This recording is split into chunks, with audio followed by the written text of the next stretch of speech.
Tandis que les Diables Rouges ont terminé leur formation militaire initiale, les autres, comme les aspirants légionnaires, poursuivent leur classe. Retour à la ferme de Castelnaudary, au centre de formation de la Légion étrangère. Ils étaient 41 au départ. Ils ne sont plus que 35. Ils ont surmonté toutes les épreuves jusqu'ici, mais il reste la plus difficile pour devenir définitivement légionnaire, la marche du képi blanc. Ce matin, l'adjudant Nicolas rassemble ses troupes pour la dernière fois à la ferme. OK. La ferme est terminée. Fin d'instruction pour la ferme. Mais donc, c'est pas fini l'instruction. Donc, devant vous, c'est un marche képi blanc. 38 km le premier jour, pas beaucoup. Dans quelques heures, les jeunes engagés prendront la route, direction le Gard. Ils y effectueront la première étape d'une marche de 60 km. Avec à la clé, pour ceux qui arriveront au bout, la remise du képi blanc et l'entrée officielle dans les rangs de la Légion étrangère. Daniel, le fils et petit-fils de légionnaires, Léonard, ancien professeur d'anglais au Sénégal, ainsi que leurs camarades, passent leurs dernières heures à la ferme. Oui, on va quitter la fin, mais... Ouais, c'est comme ça, il fallait qu'on quitte, parce que toute chose a une fin. Il y a des choses qu'on va pas oublier, comme le coup pour la deuxième marche, les cailloux dans le sac à dos. Mais il y a des bons souvenirs ici. Même les mauvais souvenirs, on peut les transformer en bons souvenirs si on veut. La ferme est un passage difficile. La discipline de fer, la pression physique et morale, l'isolement, laissent des traces parmi les engagés volontaires, mais aussi chez leurs instructeurs. C'est dur pour nous, pour eux. Et au final, on a passé des bons moments, on a lié quelque chose avec eux. Donc, et après, arriver au quartier, ce sera plus la même chose. Mais bon, ouais, ça fait... On se dit, voilà, c'est une page qui se tourne, on arrive au képi blanc, mais c'est une nouvelle qui s'ouvre avec leur képi blanc sur la tête. Donc, voilà. Au moment de monter dans le bus, à 2 jours de la fin, chacun redoute ce qui va suivre. Car la marche du képi blanc est considérée comme l'une des épreuves les plus difficiles de l'armée française. Chaque année, il y a une trentaine de marches du képi blanc comme celle-là.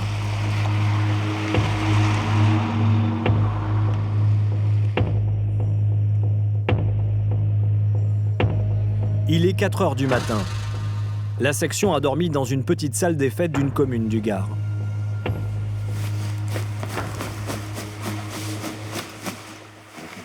Le caporal réveille les futurs légionnaires pour une journée qui va être très longue. On l'a fait.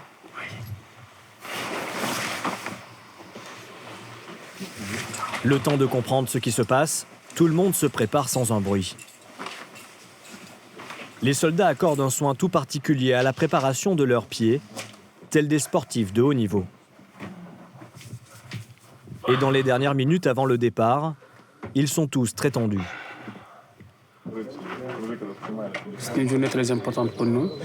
C'est une journée qui fera de nous légionnaires. C'est ça. C'est pour cela que nous portons beaucoup d'importance à cette journée-là. Ah oui. Il faut aller jusqu'au bout. Je sais pas si certaines personnes ont peur. Moi, personnellement, après, j'ai pas peur. Même les adjudants nous l'a dit hier, nous l'a répété. On s'est entraîné, on est aguerri maintenant. Si on fait la marche, on est arrivé à ce niveau-là, c'est que pour lui, pour tout le monde, on est prêt pour la marche. Bah, après, on peut abandonner, ça peut arriver, mais... un problème de blessure ou dans la tête. Dans la tête, tu peux pas. Ils ont peur. Ils ont peur. Première loupe. Ils ont peur de ne pas réussir parce que c'est important, c'est képi blanc pour eux. Donc forcément, s'ils n'ont pas leur képi blanc, ils ne seront pas légionnaires. Et ils ont fait un mois de ferme pour... Voilà. Ok les gars, vous serez bien tous les sangles, ok? Ça c'est pour vous. La difficulté de cette marche de 60 km, c'est le poids des sacs. Chaque engagé porte sur lui 20 kg de matériel. Une charge qui, au fur et à mesure des kilomètres, peut vite tourner au cauchemar. OK, allez, c'est parti. On y va. L'adjudant donne l'ordre de départ. 38 km rien que pour cette première journée. Et demain, il faudra recommencer. Le jour se lève à peine. Et les futurs légionnaires vont vivre leur premier moment fort de cette grande marche du Képi Blanc. La traversée du pont du Gard, un gigantesque aqueduc romain bâti il y a 2000 ans.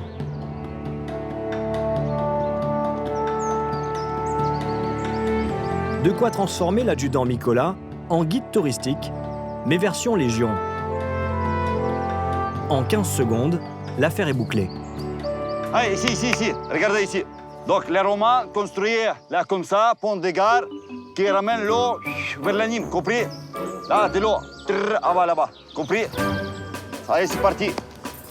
En avant. Malgré la fatigue, Daniel est subjugué par ce décor. Moi, personnellement, j'ai jamais vu le pont du Gard. J'ai jamais passé par le pont. Je l'ai vu en photo ou autre, mais descendre par en bas, je l'avais jamais fait. Bah, ça reste dans la tête, après, c'est des images qu'on n'oubliera pas. Et les engagés ne sont pas au bout de leur surprise. Tout au long de la marche, ils vont traverser les plus beaux villages de Provence.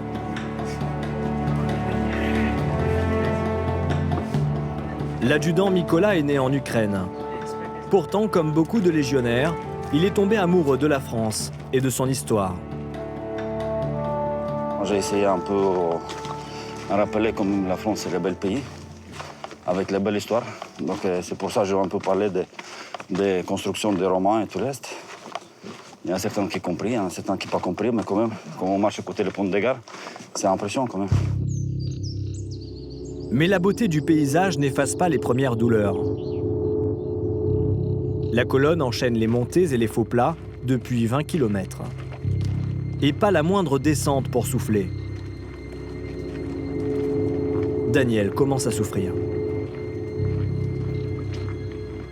L'épaule gauche, elle est morte là, et les pieds, ils sont en feu. Et mental, ça commence à taper parce que l'adjudant, il nous dit 5 km et pause, mais ça fait plus de 5 km qu'on marche et on n'a toujours pas eu notre pause de 40 minutes pour manger là. À bout de force, la section qui n'a toujours pas eu le droit à une véritable pause marque de plus en plus de temps d'arrêt. Jackie, le malgache, avait abandonné à cause d'un problème au genou lors de la précédente marche à la ferme. Il sait que c'est son point faible. J'espère tenir jusqu'au bout là. Ouais, j'espère tenir jusqu'au bout. Et je vais le faire parce que tout le monde va le faire et pourquoi pas moi.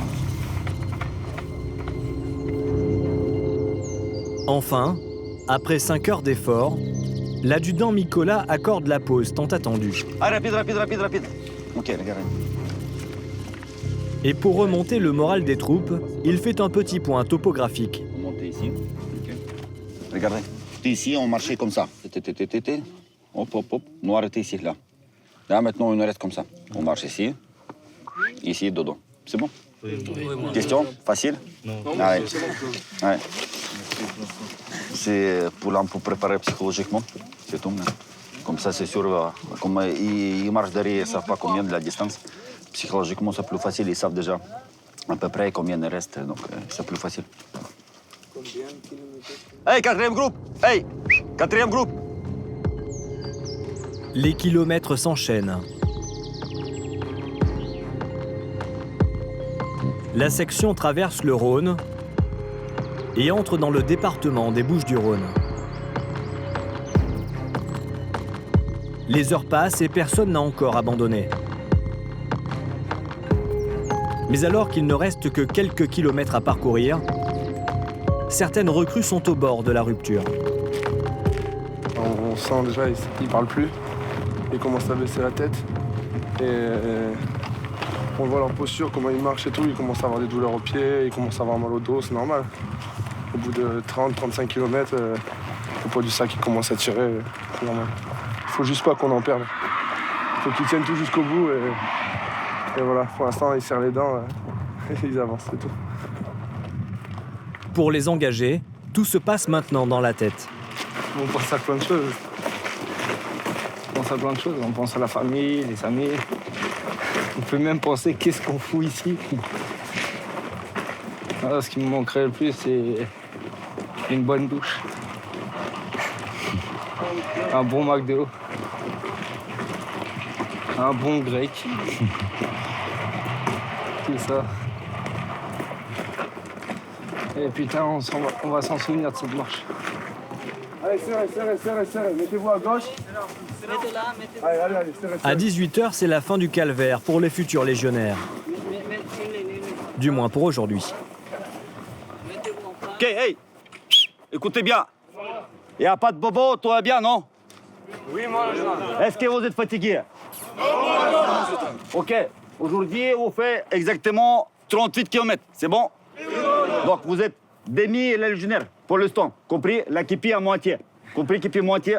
Oui, donc, pour l'instant, vous êtes képi à moitié. Il leur reste 18 km à parcourir demain, moins que ce qu'ils ont marché aujourd'hui. Ce qu'ils ignorent en revanche, c'est que la route va être beaucoup plus abrupte et que le rythme va s'accélérer. Mais pour le moment, la pression redescend pour Daniel et Jackie. Oui, très content parce que comme mes genoux, ils font mal, mais c'est dans la tête. Il reste 18 et je serai légionnaire. Je peux pas abandonner, je vais jusqu'au bout. c'est beau. Trop mal, ah, putain. J'ai plus de pieds. Au moment de retirer leurs chaussures, les soldats constatent les dégâts. Les 38 km ont laissé des traces. No good. Cette nuit, les 35 futurs légionnaires vont s'installer dans ce stade. Ils n'ont que quelques heures devant eux pour soigner leurs pieds et se reposer avant de repartir. Demain, ils ont rendez-vous avec leur destin.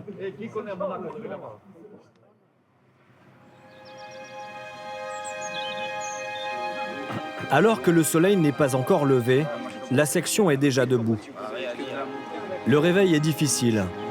Les blessures causées par la première journée de marche se révèlent plus graves que prévu. Le doute commence à s'installer chez certains. J'ai mis beaucoup de poudre, du talc, tu vois, c'est dans les chaussettes, dans les chaussures. Apparemment, dans les chaussures, faut pas en mettre. Daniel n'est plus sûr d'y arriver. Quand j'aurai fini la marche ou quand on sera sur les 5 derniers kilomètres, là, je pourrais dire, là, c'est bon, là, je vais bientôt avoir le képi blanc. Mais pour l'instant, je pense pas. C'est surtout moi, physiquement, si je vais réussir à faire la marche. Cette dernière ligne droite est sûrement la plus difficile. Mais pour Léonard, le Sénégalais, pas question de baisser les bras. On fera tout pour marcher ces 18 km qui restent. Hors question d'abandonner, c'est pas possible. Je n'y pense même pas. Je pense même pas. Non. Hey, David, j'ai dit quoi? Allez, sac à dos à dos! Sac à dos à dos! C'est l'heure du départ. Seuls 18 km séparent Léonard, Daniel et leurs camarades de leur rêve. Mais cette ultime étape pourrait leur être fatale. Il n'est pas rare qu'à quelques kilomètres de l'arrivée, des engagés volontaires abandonnent. Malgré les blessures et la fatigue, l'adjudant Mikola décide de mettre ses hommes à rude épreuve. Le rythme de la marche est 2 fois plus élevé que la veille. Ouais, ça part très vite. Je trottine, ça me fait moins mal. Et bon, je me dis, allez, dans 4 heures, c'est terminé et je suis légionnaire. Donc 4 heures, c'est quoi dans une vie? C'est rien. Faut souffrir pour devenir légionnaire. On ne devient pas légionnaire en faisant des câlins. Au bout d'une dizaine de kilomètres, le jour se lève. La section traverse le massif des Alpilles. Ce chemin de randonnée est considéré comme l'un des plus beaux en France, mais il ne fait que monter. Cette piste escarpée est parsemée de cailloux. C'est une épreuve pour les marcheurs. Les jeunes volontaires s'accrochent, mais l'un d'entre eux est en difficulté.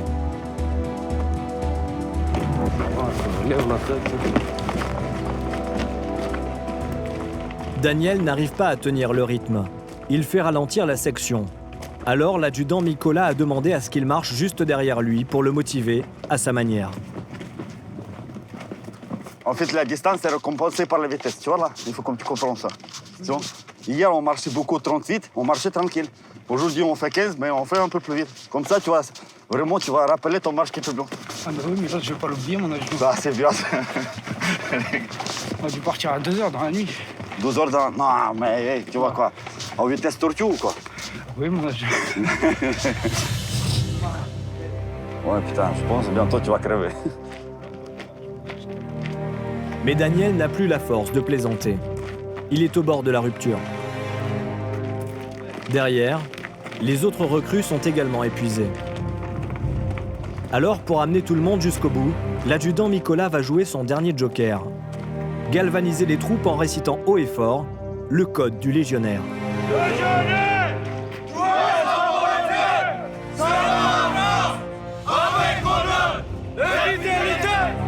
Attention à tes chefs, la discipline et la camaraderie sont ta forme. Tu as le souci constant de ta forme physique. Nous n'abandonnons jamais, ni des mots. Cet ultime barreau d'honneur porte ses fruits. Toute la section arrive au sommet des Alpilles. Derrière, le village des Baux-de-Provence et la fin du calvaire.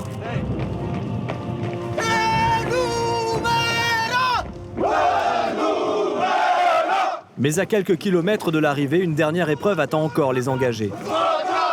C'est en courant, à bout de force, que la section finit cette marche de 60 km. Bouge, bouge. À l'avant! Gauche! On pousse, on pousse! Gauche! Marquez pas, marche! Halte! À gauche, gauche! C'est bon, les marches terminées. Félicitations. Normalement, tout le monde qui est arrivé. Trace.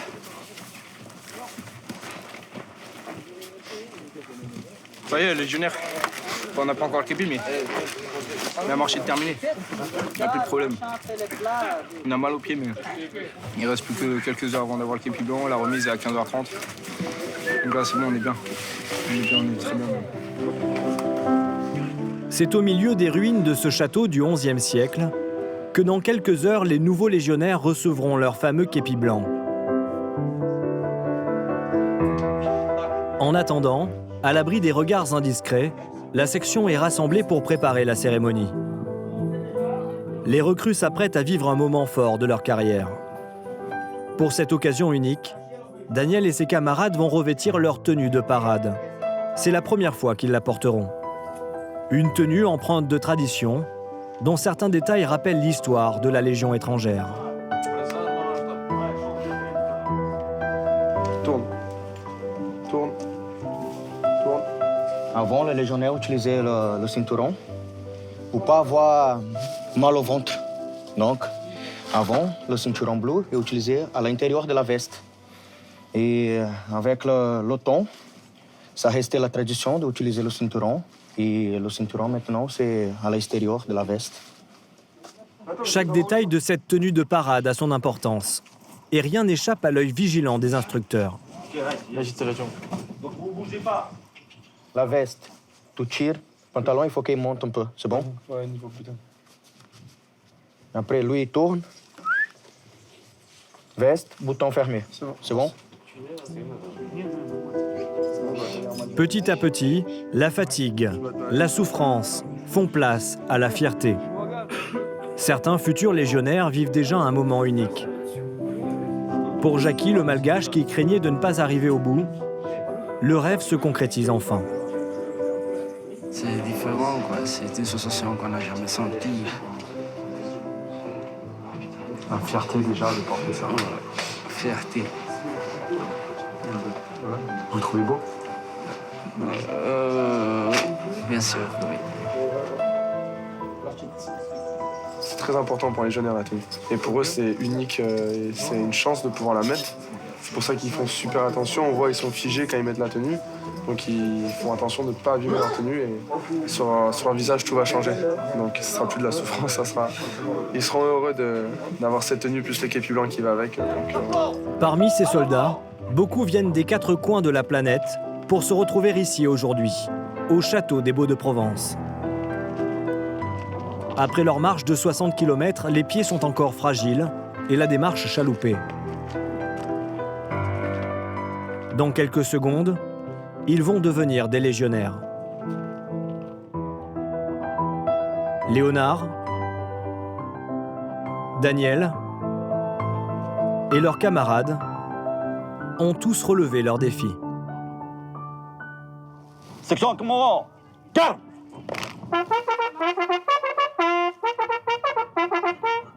Vous allez recevoir votre képi blanc. Il est la marque d'une unité d'élite qui s'est couverte de gloire à travers le monde au service de la France. Sous ce képi blanc, plus de 40 000 de vos anciens ont versé leur sang pour le drapeau français, votre nouvel emblème. Désormais, vous devrez mériter chaque jour votre képi blanc en respectant le code d'honneur du légionnaire. Je voyais le képi blanc de mon père chez moi à la maison.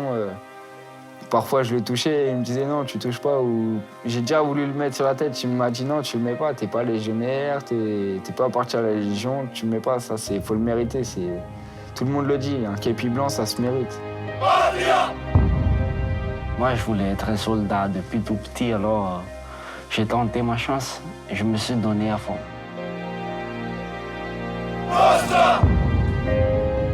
Beaucoup sont morts pour le béret vert et pour le képi blanc, donc c'est un honneur, c'est une fierté, c'est tout pour moi. Moi, je voulais devenir légionnaire depuis longtemps, maintenant j'ai le képi blanc, c'est magnifique. Qu'est-ce que j'ai dans la tête? Je suis sur la tête du moins. Qu'est-ce que j'ai? C'est un képi blanc. Je ne suis plus un gars, je suis légionnaire. On était très contents.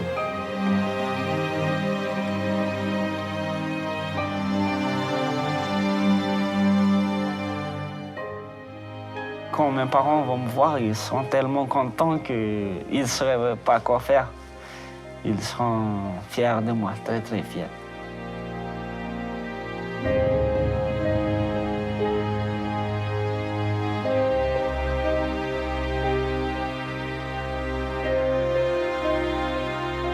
Ma mère, quand je vais la voir, elle va forcément avoir les larmes aux yeux, donc ça va être dur de garder les émotions, mais on va les garder. J'ai réussi à changer durant un mois, donc elle va bien voir que j'ai changé et je vais réussir à garder les émotions.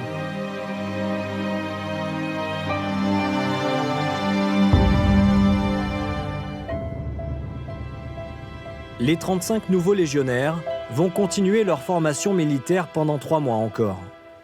Un peu plus tard, ils rejoindront leur régiment et partiront en opération extérieure partout dans le monde. Chez les chasseurs alpins, les aspirants ne sont plus que 30 sur les 46 du départ. Certains, comme Théo, sont partis à contre-cœur à cause d'une blessure. C'est peut-être la première fois de ma vie où, quand je me lance un défi, je me retrouve dans l'incapacité de le faire et pas par ma faute. Du coup, ça fait un petit coup au moral et à l'estime de soi. D'autres ont vu leur motivation se confirmer. C'est le cas de Donovan qui progresse chaque jour et qui s'épanouit dans le monde militaire. Plus on apprend, plus on va y arriver, plus on va avoir du sang-froid et puis le jour où ça arrivera, je pense que je serai au top. Et puis, il y a Rémi, qui a eu beaucoup de mal à s'adapter et qui ne savait toujours pas, il y a encore quelques semaines, s'il allait rester. Je me suis dit que j'avais été idiot de venir pour, peut-être un peu fort, mais subir ça. Moi, ce qui m'inquiète, c'est que Rémi se fasse renvoyer de l'armée. Parce que je sais que lui, il ne le vivrait pas forcément bien, que ça serait un échec dans ce qu'il a envie de réaliser. Je serais soulagée quand cette période de classe sera terminée et que ce sera bon et qu'il sera vraiment dans l'armée. Nous sommes aux abords de la caserne de Gap, dans un village fictif. Ce soir, les engagés participent à un exercice très important, une reconstitution d'une vraie mission.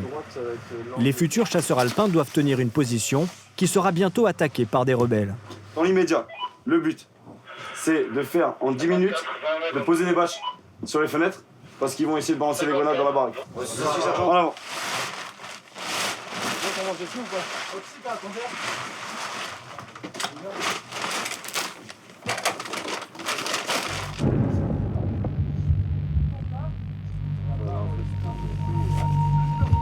Nous suivi pour toi, principalement, tu observes plus à l'est.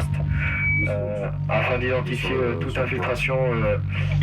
C'est le lieutenant Alan qui a conçu la mission. Là, vraiment, le but, c'est vraiment de les mettre en état de fatigue avancée. Il a fait un peu froid, ils sont un petit peu mous, je dirais. Mais bon, c'est aussi par là qu'on forge des hommes. Hein. C'est dans la difficulté qu'on avance. Ce qui est marrant, c'est de voir s'ils tiennent la pression. Parce que là, il va y en avoir un petit peu. Ok, il y en a un qui vient là. Qui fait rien. Soudain, les rebelles passent à l'action. Oh, ils sont au bâtiment en face là. Eh 12, ils sont au bâtiment. Ils sont au bâtiment.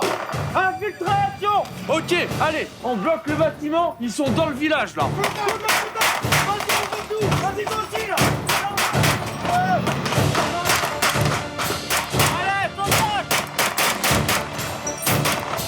Rémi reste calme, malgré le bruit et le stress. Et contre toute attente, il y a quelque chose qu'il affectionne particulièrement. De l'adrénaline, déjà.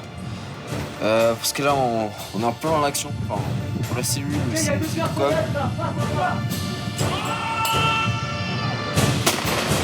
Ok, c'est bon, allez, contrôle de chargement. Rémi n'était pas sûr de rester à l'armée. Il pensait être fragile. Mais finalement, plus les choses deviennent concrètes, mieux il se sent.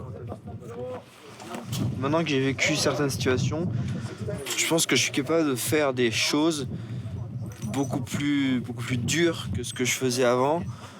Puis je me dis que de toute façon, des situations comme ça, on va en vivre de plus en plus et que je les supporterai de plus en plus facilement. J'apprendrai à les supporter avec le temps.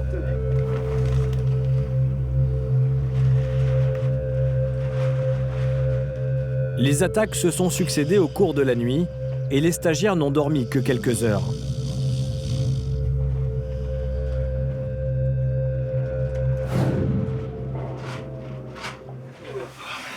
Les gars, c'est bon, bien dormi? Oui, bon, Pourtant, aujourd'hui, ils vont devoir se surpasser car ils participent au rallye final, un exercice dont dépend leur classement général. Reconnaissance de terrain et détection d'UXO, c'est-à-dire des engins explosifs. Infiltration en terrain hostile, tir longue distance. Contact en bas. Ils vont être notés et évalués sur tout ce qu'ils ont appris depuis 3 mois. Donovan, qui était si enthousiaste lors de sa sortie en montagne, se lance dans un premier exercice. C'est un rêve explosé, faut faire quelque chose là. On va exploser. Il doit porter secours aux victimes de l'explosion d'une citerne de gaz. Mettre à l'abri les blessés. Monsieur, est-ce que vous m'entendez? Et secourir en priorité les plus mal en point, à condition bien sûr de les trouver. Ah, sa mère, ça fait mal. Allongez-vous, s'il vous plaît. Ok, je t'ai fait un garrot le temps que les secours arrivent. J'avais un troisième ami, moi. Il est où? Il est dehors, je crois. Les futurs soldats doivent maîtriser les procédures de premier secours en cas de blessure par balle ou d'explosion. Ces gestes pourront leur permettre de sauver des vies en mission.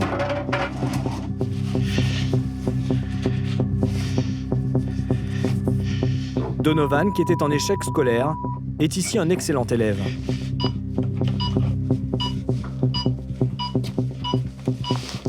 C'est bon, tu ranges tout.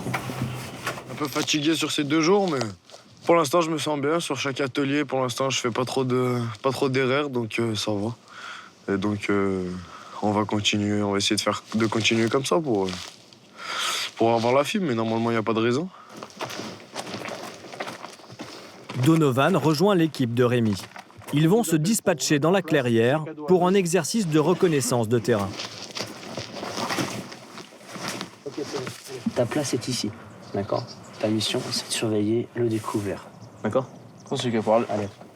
Rémi doit ensuite faire un rapport pour décrire les zones et identifier de potentiels dangers. Allez, c'est à nous. Ma place est ici. Ma mission est de surveiller la zone avec comme limite gauche les 2 bouts de bois qui forment un V à l'envers. Tu me donnes pas de distance. Les bouts de bois qui forment un V sont à 30 mètres. Oui. Comme point particulier, j'ai les 2 grands arbres qui se situent à 200 mètres. Donc au fond, voilà. Plutôt 350, 400 mètres quoi. 400 mètres. Ok, il a été porté à mon attention que dans ton secteur se trouvait un ou plusieurs personnels armés non hostiles. Je te demande de me les désigner. Le premier, si on prend ma limite gauche, donc les deux bâtons qui forment un V à l'envers. Continue sur le grillage à 4 doigts, entre deux boulots. Vu. Pour toi, destruction de la cible face midi à environ 50 mètres. Pan.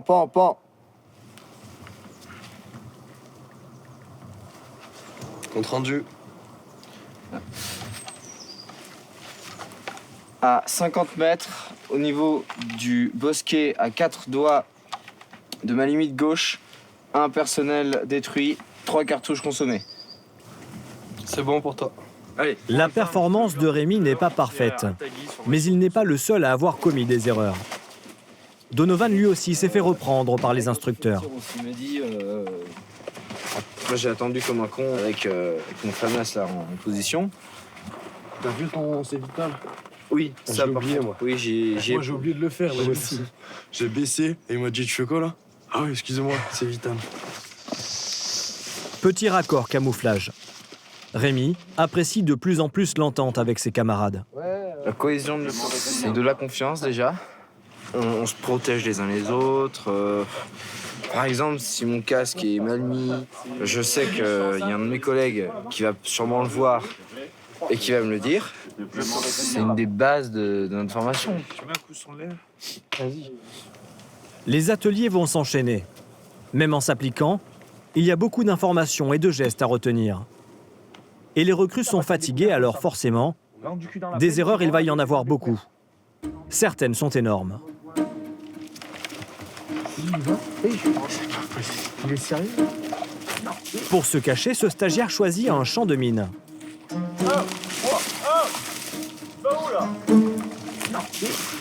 Regarde ce qu'il y a écrit là. Y a rien là?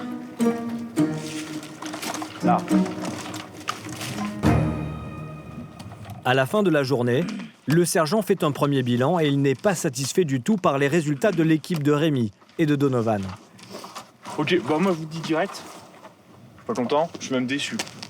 Je comprends pas pourquoi après, quand vous voyez un connard avec un sweat jaune dans un putain de découvert, vous me dites « Oh, il y a un mec dans le découvert ». Elle est où la direction? Elle est où la distance? Attitude non hostile, non armée. Et ben c'est pas vrai. Il y avait un putain de FAMAS posé en bipied à côté de lui à 1 mètre. Moi j'ai eu honte de dire je suis chef de groupe. Je vous ai pas formé comme ça les gars. C'est pas ça qu'on a fait. Quand on vous dit le chef d'équipe sera en 3e position, c'est pas normal que le chef d'équipe il reprenne 4 fois le mec et il le refoute derrière lui. Faut percuter, faut compter jusqu'à 4. Donc 4, je rappelle, c'est les 5 doigts de la main moins 1. Comment vous allez faire le jour J? Là, ce matin, tout le monde est mort quasiment. Ce matin, vous êtes mort. Retour au baraquement et fin de 2 jours harassants. Demain, les recrues rentrent à Gap. Et 19h10. À 9h, les sacs sont faits. D'accord? Et les TG pratiquement terminés. Reçu caporal. Et le bordel au fond, dans la salle de bain, c'est rangé. Reçu caporal. Quand on va faire pour la douche aussi, on va la... À son arrivée, Rémi réfléchissait trop selon les instructeurs. Mais depuis qu'il est plongé dans l'action, il devient efficace et se plaît à l'armée. Même s'il y a des moments qui sont durs et qu'on n'a pas envie de vivre, tout simplement, il y en a d'autres qui sont très agréables. C'est ce genre de moment à la fin qui me fait sentir presque comme un second chez moi, en fait, parce qu'après 3 mois passés ici, à apprendre un rythme, à m'habituer en fait à tout ça, à cet environnement, j'ai presque l'impression d'être dans une sorte de seconde maison. Presque comme une deuxième famille. Bon. Il était temps que Rémi confirme son engagement parce que demain, une grande cérémonie est prévue pour marquer la fin de la formation.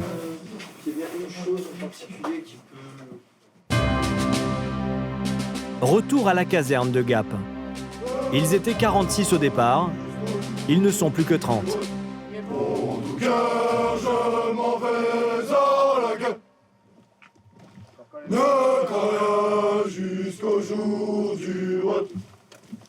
Toute la section défile pour la première fois en chantant devant les hauts gradés. et toutes les familles conviées pour l'occasion.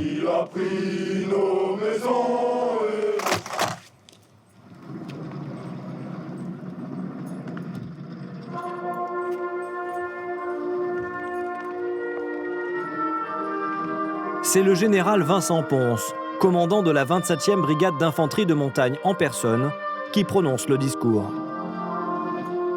Aujourd'hui, reconnu comme soldat de montagne, vous avez gagné le droit d'arborer l'insigne de la 27 sur votre épaule droite. Être soldat de montagne ne se décrète pas, cela se mérite. Vous méritez d'ores et déjà la reconnaissance de tous ceux qui placent leur sécurité entre vos mains. Je vous souhaite bon vent et je compte sur vous. Désormais, ils ont le droit d'arborer sur leur épaule l'insigne de la fleur de gentiane, symbole de leur appartenance aux troupes de montagne.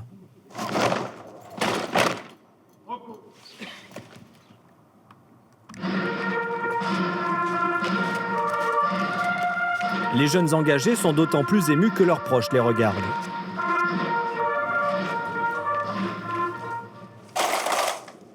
Le lieutenant-colonel Pierre, commandant en second du 7e bataillon de chasseurs alpins, a tenu à remercier toutes ces familles pour leur soutien. Je pense que vous pouvez applaudir vos enfants parce qu'ils ont fait vraiment un beau parcours. Voilà. Mais continuez à les soutenir parce que c'est pas forcément évident lorsqu'on a 20 ans de se dire ok, je quitte ma famille, mes repères confortables.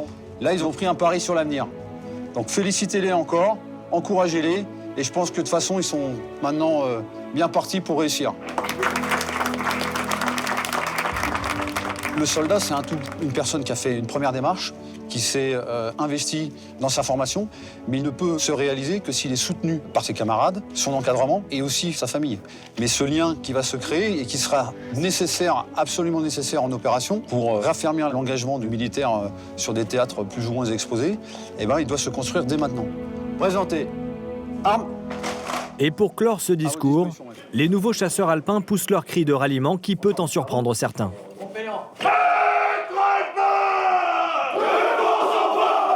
Vous avez eu peur? Oui. J'étais surprise surtout.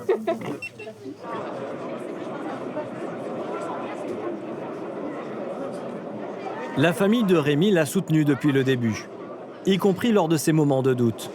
Aujourd'hui, le jeune homme réalise l'importance de ses parents dans sa réussite. Je suis content de retrouver ma famille, c'est juste que vu qu'on se voit moins souvent depuis le début des classes, je me rends compte que ça fait du bien. Ça fait du bien de voir ceux qu'on connaît, de voir ça, d'être avec eux, c'est bien. Moi, je suis super heureuse qu'il soit allé au bout de ces 3 mois. Et pourtant, Dieu sait si c'est pas un choix qui m'a fait bondir de joie. Je me mets à la place de la maman dont le fils était au Mali ou je sais pas où, ou en Afghanistan. Je sais pas si on dort très bien tous les soirs, quoi, voilà. Mais à partir du moment où ça a été son choix, et ben moi j'avais envie qu'il réussisse ce qu'il avait envie de faire. Voilà. C'était pas gagné. Enfin voilà. Non, mais faut pas se mentir. Mais on va pas faire semblant. Je pense qu'il partait d'assez loin, Rémi, franchement. C'était pas gagné, même si nous on a cru en lui, mais on savait qu'il allait en baver, on savait que ce serait dur. Et là où on est content, c'est que ça y est, c'est le début d'une grande aventure pour lui. Puis là, ça y est, il a un métier, un vrai métier. Et je pense qu'il y croit, donc c'est bien. Ouais, moi je le sens plus à l'aise, plus sûr de lui. Plus confiant. Voilà, je pense qu'il avait un truc à se prouver et qu'il est en train de le faire et voilà, on sent qu'il prend confiance. Disons que ça confirme ce que je pensais entendre. Oui, ça fait plaisir d'entendre ça. La famille de Donovan est venue au grand complet. Ses proches ont les larmes aux yeux. Mademoiselle, vous êtes fière de votre frère? Bah carrément. C'est un bel homme là, ouais. Mais en vrai comme ça, ouais. Ah ouais, j'ai l'impression que c'est pas mon fils. Mais encore une fois, déjà depuis tout petit, il voulait le faire, donc du coup, une grande fierté de savoir qu'il va au bout de ses idées et il obtient ce qu'il veut, c'est bien. Et ouais. Moi, ma première peur, c'était, voilà, il me dit qu'il va partir au Mali. Voilà, moi, j'appréhende beaucoup ça, quoi. Après, le voir comme ça, dans les rangs et tout, d'avoir son écusson, là, c'est magnifique, quoi. C'est important d'avoir ce soutien, de pouvoir continuer pour pouvoir avancer. Heureusement qu'ils sont là. Il me rend fier, mon fils. Je suis content de lui. Et le père de Donovan n'est pas le seul. Tous les parents dévorent des yeux leurs petits, devenus grands. Bientôt, tous ces jeunes seront envoyés sur le territoire national dans le cadre de l'opération Sentinelle ou dans des zones de conflit pour servir et défendre la France.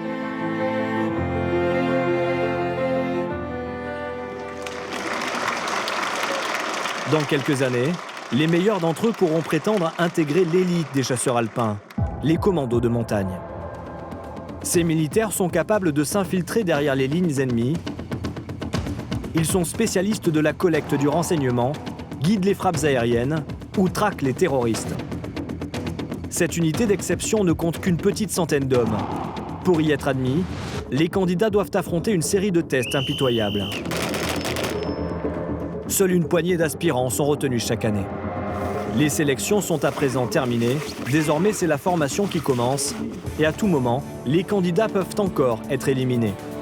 Le caporal Tom est toujours en lice. Au moment des attentats du Bataclan, j'étais chez moi sur mon canapé à regarder la télé. Je me suis dit, mais ma place, c'est pas dans mon canapé, quoi. Je devrais être à la place des équipes qui vont aller sauver ces gens, qui vont vraiment défendre la France. Le sergent Jules, 25 ans, reste également dans la course. Intégrer le groupement Commando Montagne, c'est grandissant parce qu'il faut rester humble, il faut rester à sa place. C'est la troupe d'élite des bataillons de chasseurs alpins et c'est là où il faut aller. Ces soldats ont entamé leur formation il y a quelques semaines et ont appris les techniques d'infiltration.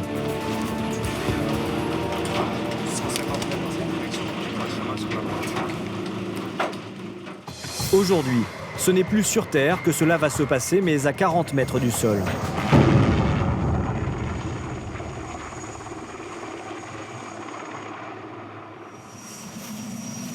Ok, toi je te ferai partir en premier, enfin ce sera simultané, hein, d'accord? Ok, pour tous les deux, mise en place, ok, check, pouf, les deux vous partez. Ok, toi tu t'enlèves, ça libère ici, ça libère là. Tom et Jules n'ont jamais sauté d'un hélicoptère. Alors au moment du brief, ils sont particulièrement attentifs.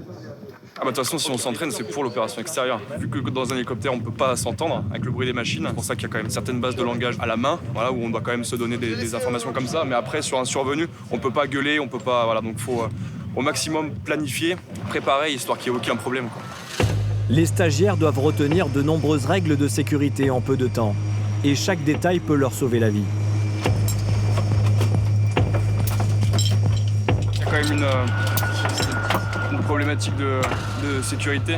Voilà, il n'y a aucune faute à avoir. Donc voilà, il faut toujours être bien concentré et tout se passe bien. Pour Jules et ses camarades, aujourd'hui, tout ne va pas bien se passer. La spécificité des commandos de montagne, c'est de pouvoir s'infiltrer dans des zones inaccessibles à pied et dans lesquelles aucun avion ne peut se poser. Seule solution, descendre en rappel d'un hélicoptère.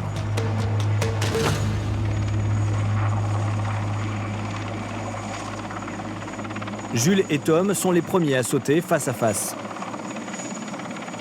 S'ils ne contrôlent pas leur descente, ils chutent de 40 mètres.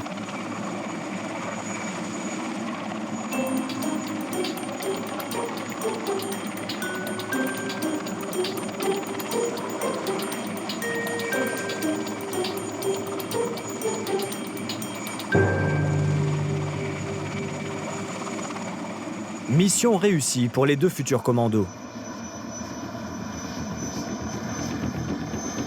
Mais quand le troisième stagiaire saute dans le vide, les cordes s'en mêlent. Dans l'hélicoptère, c'est l'angoisse. Il faut réagir très vite. Le formateur tente de donner des instructions. Le soldat est suspendu à plusieurs mètres du sol. À terre, ses coéquipiers tentent de dénouer les cordes. Les aspirants commandos sont formés à gérer les imprévus et parviennent à libérer leurs collègues. Une fois au sol, l'adjudant Anthony revient sur l'incident. Ce qui s'est passé, c'est que le mec qui était en rappel, il est passé au-dessus de la corde, donc il faut bien les tenir. Une fois que vous êtes en bas, vous faites 2-3 mètres. Il faut que la continuité des cordes soit bien maintenue. Si jamais, par malheur, elles viennent à se croiser, eh ben vous regardez dans quel sens il faut se croiser et vous vous redécroisez. Ça marche? Là, on était là-haut à vous faire le signe et vous êtes resté comme ça à tirer. Ça sert à rien. Il faut essayer de les décroiser tout de suite, au maximum. OK? Plus de peur que de mal lors de cet exercice. Mais Jules est bien conscient qu'avec ses collègues, ils doivent encore progresser. Alors on va s'entraîner au rappel, encore et encore, jusqu'à ce que tous les petits automatismes se fassent bien. Ça fatigue, mais après on est dans le cœur du métier, donc on s'applique et tout se passe bien. D'autant que cet après-midi, les futurs commandos de montagne vont apprendre une nouvelle technique, la grappe. Cette méthode impressionnante permet de s'infiltrer et de s'exfiltrer sur des terrains impraticables à pied.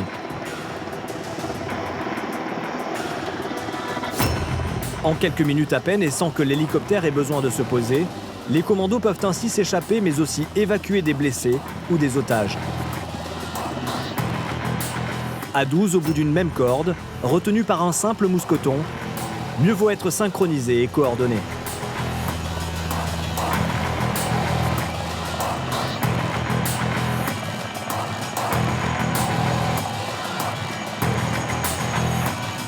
À la fin de la journée, Jules est aux anges, parfaitement dans son élément. Pour une première, c'est génial, hein, c'est génial. Ah, super sensation. On vole, alors en même temps, on prie, on espère que tout va tenir sur notre équipement, qu'il n'y ait pas une sangle qui va se détacher. Tom, lui, se projette déjà en opération.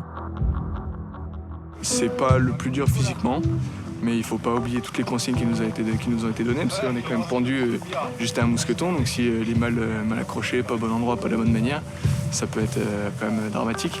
Même si c'est sympa à faire, faut pas non plus oublier que c'est quelque chose qu'on sera amené à faire en mission en terrain potentiellement hostile, et voilà, faut pas mettre de côté le côté opérationnel et juste s'amuser à se balancer au bout de la corde.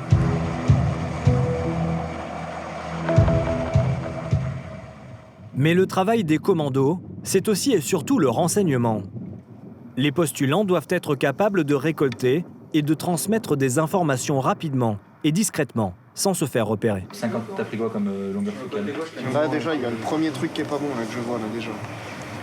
Le premier truc à régler quand tu vas sortir, c'est savoir dans quelles conditions est-ce que tu vas utiliser. Tu prends la focale la plus proche de 50. Ensuite, c'est régler ton ouverture. Là, tu peux déjà recommencer parce que la qualité de tes photos ne sera pas bonne.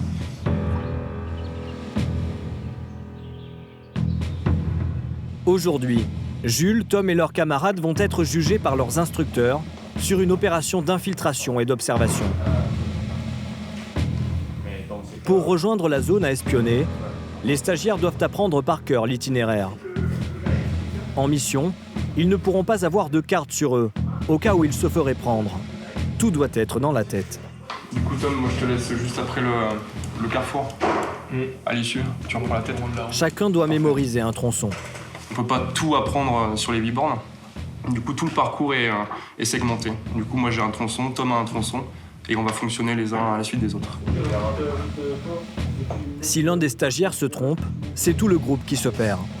Alors les formateurs les font répéter, encore et encore.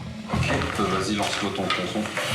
Le tronçon, entre le point de dépôt 1 et le PCI 1, il y a 100 mètres. On prend en plein ouest. Une fois qu'on est dans le découvert, azimut 4008 sur 500 mètres. Découvert de quel côté? Gauche. Moi, je récupère la travers la route. Au bout de 600 mètres, on va arriver sur notre gauche. Ça fait une corde de bois, on va arriver à un découvert à gauche. À partir de là, on part direction sud-ouest. Enfin, pardon, plein ouest. Pour contourner donc la zone d'habitation, et au moment où on tombe sur la route carrossable, je passerai la main à Max. Les postulants commandos sont toujours en formation et sont évalués en permanence. À n'importe quel moment, ils peuvent encore échouer. On va être sur la dernière qualif terrain, donc la plus importante, quoi. Tout peut se jouer ici. Celui qui, rien n'est fini pour l'instant, rien n'est joué, donc voilà, faut pas se dire que c'est terminé et donc c'est bon. Faut se donner jusqu'au bout. Et Tom ne croit pas si bien dire. Bientôt, 3 stagiaires vont être éliminés. Les apprentis commandos préparent méticuleusement leurs gros sacs. 60 kilos de matériel sur le dos pour être en autonomie totale pendant 7 jours au minimum. Le temps moyen d'une vraie mission. Rien n'est laissé au hasard. En situation réelle, un oubli peut être dramatique. T'as pas de tige rigide? Je pense que ça serait bien d'avoir une. Parce que se débrouiller avec une branche dans la forêt, j'y crois pas une seule minute. D'accord? Donc à l'avenir, je pense qu'il faudra. Yes, tu penses. Ça serait bête que ton arme soit inapte parce que t'as pas pris la petite tige en clair, ça c'est sûr. Encore une fois, Tom va réciter son parcours au lieutenant Marc. Est-ce que sur la carte, tu peux me montrer le PC? La première dépose. Ici, la première dépose.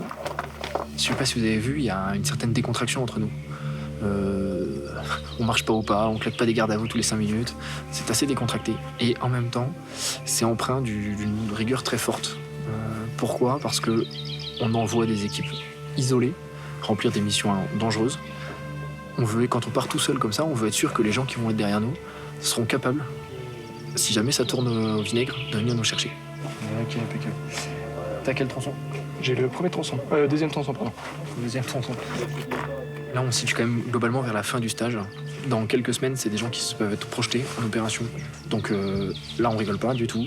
Et on est vraiment extrêmement consciencieux sur la qualité de ce qu'ils restituent. Voilà. La tension est quand même assez palpable pour les équipiers parce que certains sont un peu limites. D'autres sont à l'aise, mais ils savent que ça peut très vite tourner.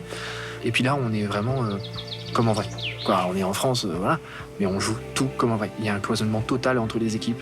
Ils ne savent pas ce que les autres vont faire. Voilà, on joue comme en vrai.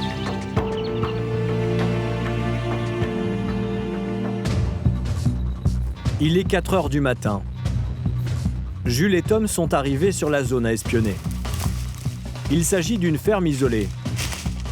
Les occupants, des civils, ne sont pas au courant de leur présence et peuvent les débusquer à tout moment. Ils ont donné leur accord pour que l'armée fasse des manœuvres sur leur terrain, mais ils ne savent pas qu'ils sont espionnés. Si les stagiaires commandos se font repérer, ils seront éliminés.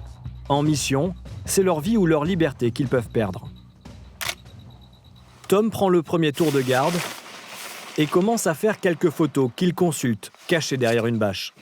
Profiter que la lumière vienne trahir ma position. On ne sait pas comment ils sont équipés, ils sont peut-être comme nous des intensificateurs de lumière. Donc une petite lumière comme ça correspondrait à un énorme flash sur ma figure. Et ça serait pas du tout discret. Pour ne pas se faire détecter, les commandos doivent être totalement silencieux. On sait que c'est comme ça, le temps de la mission, il faut être le plus discret possible. Et après, une fois qu'on sera de retour à la base, on pourra refaire du bruit, crier, taper des pieds.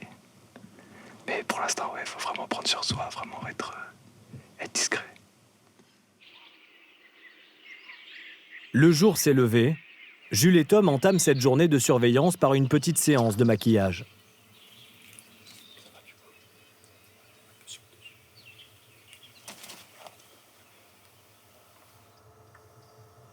Merci. Mais les stagiaires ne vont pas plaisanter longtemps.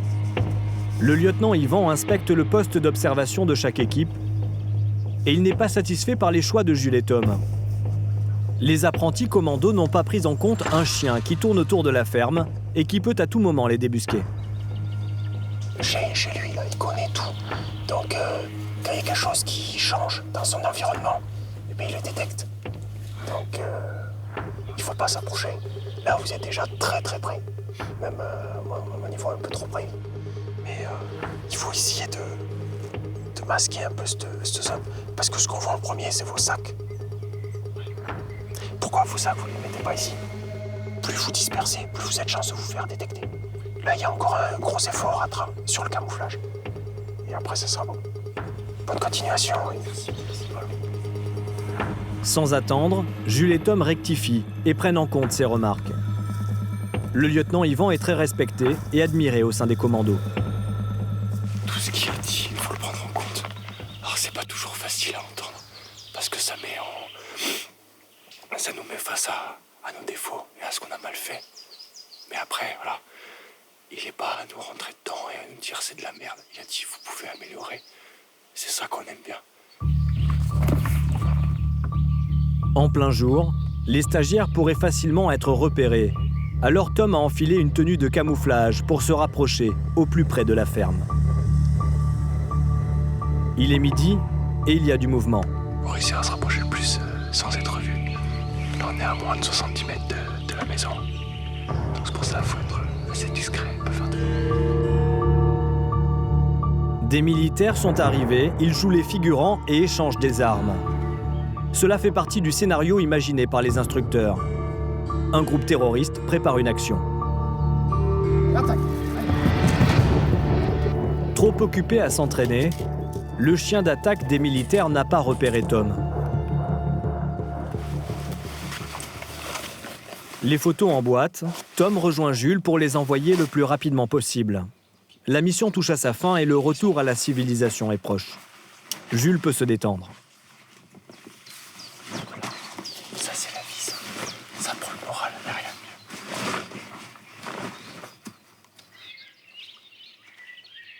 de mieux. Les documents envoyés par chaque équipe sont réceptionnés à la caserne par les formateurs.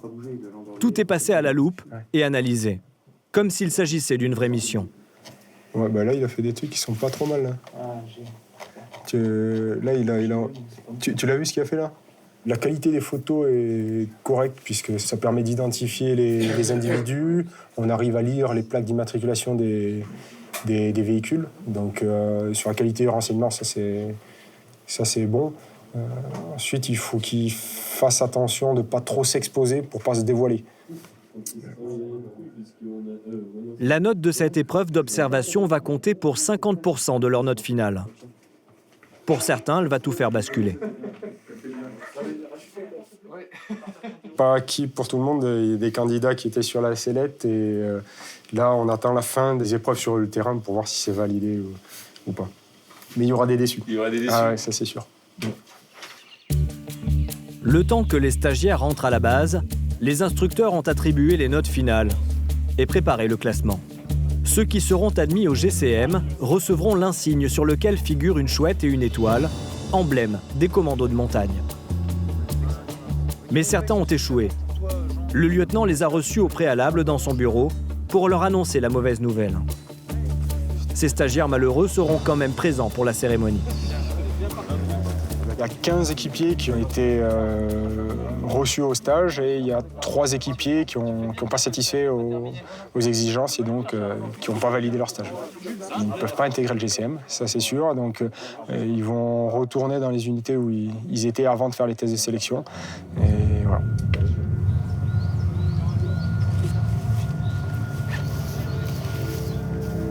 Pour le détachement au commandement. Go!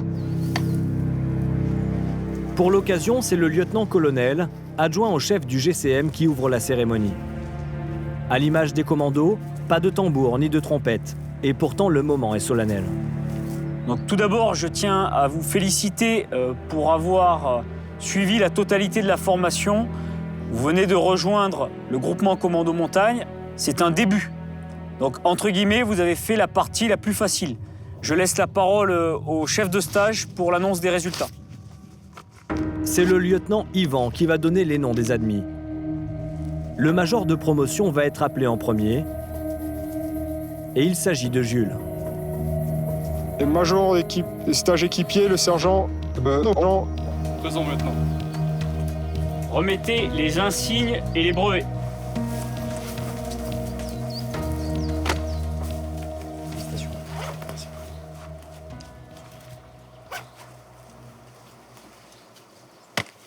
Bravo, merci. Ça y est, on a fait notre premier pas, ça y est, on est dans le train quoi. Maintenant, on n'a plus qu'à suivre et ça va bien se passer. Mais c'est fort, c'est fort. Le sergent Jules s'est entraîné pendant des années pour en arriver là. Alors c'est à sa compagne, son indéfectible soutien qu'il pense en premier. Ma chérie qui a permis que tout ça soit possible. Elle savait que c'était important pour moi et elle a fait aussi des sacrifices sur notre vie privée. Et elle a beaucoup de mérite. Ouais, être femme de militaire, c'est un job à part, ça c'est sûr. Tom aussi a réussi son entrée chez les commandos. À 21 ans, il est l'un des plus jeunes. Félicitations, c'est qu'un début. Il y a encore du boulot. Bien sûr. Même si c'était pas acquis, Je me suis donné les moyens et j'ai ma place au groupement Commando Montagne. Pas que je sois leur égal parce que j'ai pas encore l'expérience, mais ils me considèrent comme un commando. Ils sont prêts à partir en mission à mes côtés sans me font confiance pleinement. C'est la plus belle récompense qu'on peut avoir. La confiance que les plus anciens vont placer en nous, ça vaut toutes les moyennes, ça vaut tout. Ça a été fort, une décharge d'adrénaline. Ouais, j'étais tout tremblotant. Jules et Tom ont un avenir et une carrière prometteuse qui s'ouvre devant eux. Dans quelques mois, ils partiront ensemble avec le lieutenant Yvan pour leur première opération au Mali.